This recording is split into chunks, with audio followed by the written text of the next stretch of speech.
So in August of 2001, this continued throughout the summer. In August of 2001, on August 2nd, the Senate held nomination hearings for Robert Mueller to head the FBI. I had a very prescient conversation with my CIA handler, as it turns out. I said, you know, there's never been a terrorism investigation that guy didn't throw. What do you think he'll do now when this new attack occurs? And my CIA handler and I had a rather vicious, catty conversation about how we were convinced Robert Mueller was going to screw up the 9/11 investigation. And I talk about that in my book. It was August 2nd, and Richard Fuisz said, "Oh, Susan, you know, what if there is no FBI director when the attack occurs?" And anything back from Baghdad. He said, "Oh no, it's too dangerous. Don't go up there." See, we were expecting two things to happen in tandem. We were trained, and this is important because whether it's actually true, whether it's factually true, the intelligence community was prepped in advance to expect airplane hijackings. We were told that was how it was going to go down. Plus, we were also told that there would be a, quote, miniature thermonuclear device that would be used in tandem with the airplane hijackings. And so I remember having conversations saying, well, where are they going to get a nuclear bomb? How are they going to get it on an airplane? How is this going to go down? And we figured out that they could always steal a bomb from anywhere in driving distance to New York City, because they're not watched over very carefully. None of those munition supplies are watched over very well. And so in July, we're talking about this. And we're talking about a nuclear bomb being used because we're expecting the towers to collapse in a combination of airplane hijackings and some form of explosion. Now, I know that I'm with architects and engineers, and I know that Richard Gage has done a superior job of investigating nanothermite. I defer to his investigation on the type of explosive that was actually used. You don't need to say, oh, Susan Lindauer says it was a nuclear bomb. Before 9/11, we were prepped to expect explosives. That's the point. And in August, by the time I went up to New York on August 4th, which was a Saturday. On August 6th, the Monday, I came back and had a meeting with my CIA handler, and he and I hashed out what we were going to do, because we're not passive people. I mean, that's one thing about being an asset. You are not passive.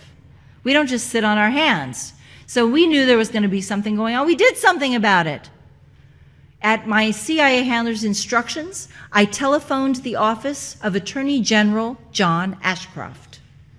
Because I was a CIA spooky person with a long history of work in anti-terrorism, I had a phone number for his private office. I want to emphasize this was not a phone call to the 800 number on the highway, which is a dead letterbox. This was not going off into the ether somewhere floating around the Justice Department. I had the phone number for his private staff. In the case of an emergency, anytime at all, I could use it, and if I couldn't get hold of that was why I had it. If I needed to get hold of someone and my handlers were not available, I could call I could call out the Marines if I needed to, call out the FBI. And I used it for 9/11. On August 6th was a Monday. I would say this was August 7th or August 8th. In plenty of time to orchestrate a major response to preempt the 9/11 attack. The private staff, and what I asked for was an emergency broadcast alert through all federal agencies requesting any intelligence on airplane hijackings and a strike on the World Trade Center identified specifically. I told them the attack was imminent. We expected mass casualties, and a possible miniature thermonuclear device, which we believed would have been stolen from a munitions factory in the United States. So we were not saying it was going to be a foreign bomb. We believed it would be an American bomb used against an American target. And I said, we are looking for any fragment of intelligence. Please make this an emergency priority. We believe the attack is imminent. Respond through all channels. The FBI, the Attorney General John Ashcroft's private staff gave me a phone number at the Office of Counterterrorism. And they said, repeat what you just told me to those people over there. And I did. And they I am told later that John Ashcroft's response to my call was, those darn CIA people, they keep complaining about this threat of this attack, this airplane hijacking, this scenario, they're going to strike the World Trade Center. Yeah, they keep talking about this. But the bureaucrat had already acted to get the information, to get me the phone number for the Office of Counterterrorism. I'd already gone to them. And so the FBI office in Minneapolis sends back a response about the arrest of Moussaoui, okay? And they send it back through all channels, something that George Bush has never been able to explain. How did the FBI even consider that there would be such an attack? And how is it that they responded to all the Secret Service and FAA and all this stuff? And it was because this was an emergency broadcast alert. When I decided that I was going to, now I'm going to jump ahead. When I decided that I was going to talk, I'll jump now to Carswell and my arrest when I tried to talk. My CIA handler, whom other than this, I loved dearly. Until this happened, I was heartbroken over this. I think he was heartbroken over it too, but he had a different response than I did. He was offered he was given $13 million to shut his mouth. And I'd like to tell you, it is my understanding, and any of you please correct me, that the 9/11 Commission itself got $11 million. And if anybody wants to correct me, that's okay. $11 million to do their investigation. He was paid more money to cover it up and shut up. And I got arrested and thrown in jail. The reason you don't know anything that I've just said tonight, unless you've read my book, Extreme Prejudice, is because when they needed to, their response was to destroy the messenger. Shoot the messenger, shoot to kill. Not Osama bin Laden, I was the biggest threat. Or at least I felt like the biggest threat. They made me feel like the biggest threat. I was accused of something. They decided, they wanted to have it both ways. They decided that though I had done all this work, I was declared incompetent to stand trial. I was essentially, though they testified, now listen, they testified that they saw no evidence of hallucinations, no evidence of hearing voices, no evidence of depression, no evidence of bipolar disorder. I've never had a delusional disorder. Now, the propaganda about me is very different. They tried to make me sound like I was a lunatic. I was this insane Christian mania. I suffered from some kind of religious mania. And I do, and guys, I do believe in God. I do. And if you're atheist, I don't care. It really doesn't affect me. It's only my opinion. It's what makes me happy in my life. And I love the trees. I was telling Jane Milliken on the way over here, you put me in front of a tree and I'm going to be happy. I just love nature, and I love the beauty and the magnificence of this earth. So throw me in jail, which you did, which they did. But while I was at Carswell, it was publicly they were attacking me for allegedly being this insane lunatic. But at Carswell, the game that was playing out was, how do we get her to how do we destroy her knowledge of 9/11? Because by this stage, not only did the Attorney General knew it, the FBI knew it, the Office of Counterterrorism knew it, The FBI interviewed my witness, Parker Godfrey, who testified about it.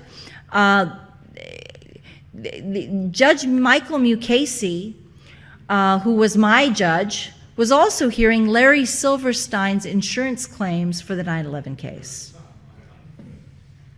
at the same time. And I would go into court in shackles, pretty much in tears, just shocked out of my mind. For a while I was in Texas, and then at the very end they brought me up to New York. But his attorney, Larry Silverstein's attorneys, would be going out and I'd be going in. And I'd be like, Your Honor, we knew about 9/11. And they'd say, she's crazy, don't listen to her. But Larry Silverstein got how much money? How much? $14 billion. That's insurance fraud. He should be forced to return it all. He should be sent to jail. But you can't get these people because they're too big. People like me are little. You can get us, but you can't get him. But I hope he chokes on it someday. Chokes on a dime. He just is a. But I was diagnosed officially with oppositional defiance disorder.